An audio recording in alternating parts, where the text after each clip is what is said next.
Setelah menjadi tanda tanya besar, apakah kasus penembakan di Semarang oleh polisi yang menyebabkan siswa SMK hingga tewas ini karena pelerayan tawuran atau karena persoalan lain akhirnya mulai terkuak? Aibda Robik Zainuddin akhirnya diberikan sanksi. Ini sanksinya.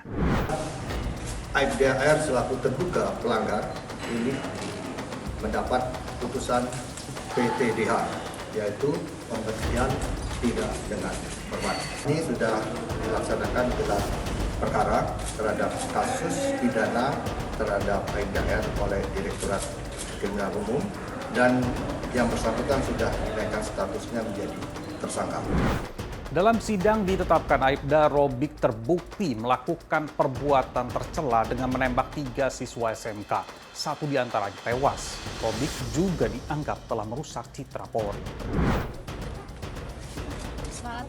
Sementara ayah korban ERO yang ditembak hingga tewas oleh polisi di Semarang, Jawa Tengah menghadiri langsung sidang etik pembunuhan.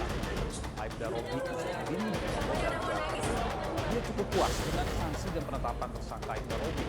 Tapi ini yang membuat kalau orang ketemu yang meninggal, yang membunuh anak saya itu wajar kalau saya marah sekali ya. Apakah ada permintaan maaf dari Aibda Robik saat bertemu? Tidak ada sama sekali. Dia tidak ngomong sesuatu? Tidak ada ngomong sama sekali.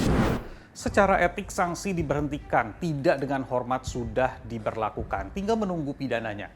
Tapi ada juga sorotan soal penanganan kasus ini karena dinilai baru terungkap setelah ramai diperbincangkan.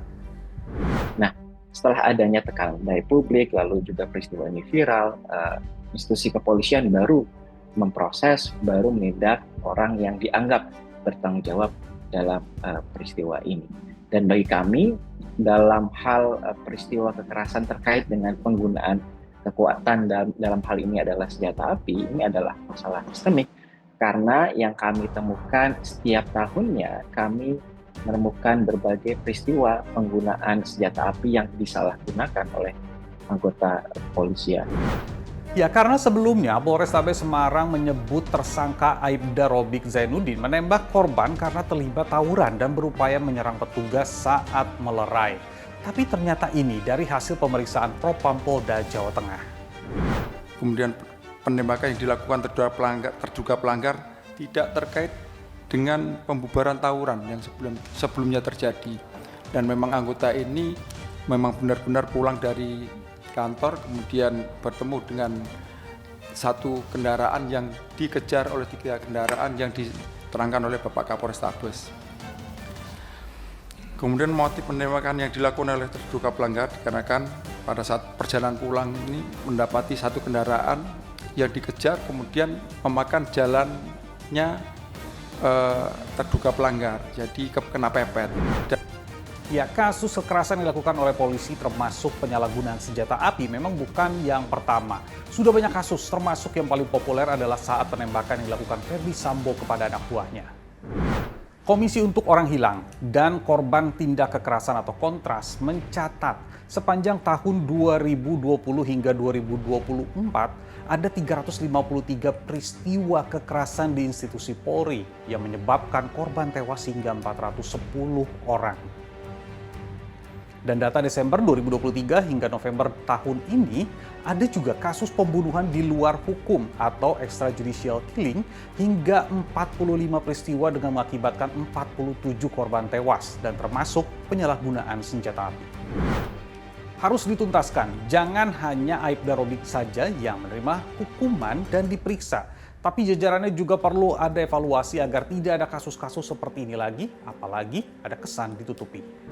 Pertanyaan selanjutnya adalah bagaimana dengan orang-orang yang satu tingkat atau 2 tingkat level di atasnya. Mereka ini semestinya juga ikut bertanggung jawab berkenaan dengan peristiwa yang terjadi terkait dengan penyalahgunaan senjata api. Nah, tidak hanya terkait dengan peristiwa penembakannya, tetapi juga mengenai pengaburan fakta atau manipulasi fakta yang terjadi. Nah, dari institusi yang bertanggung jawab, khususnya Polrestabes Semarang secara institusi, itu juga harus bertanggung jawab, utamanya Kapolrestabes Semarang gitu, yang memberikan narasi seolah-olah ada narasi bahwa ini ada peristiwa tawuran dan sebagainya. Sesuai slogannya, polisi banyak yang masih diharapkan bisa melindungi, mengayomi, dan melayani masyarakat. Ayo dong berbenah, saya Nabila Biasa, kita lanjut di kolom diskusi.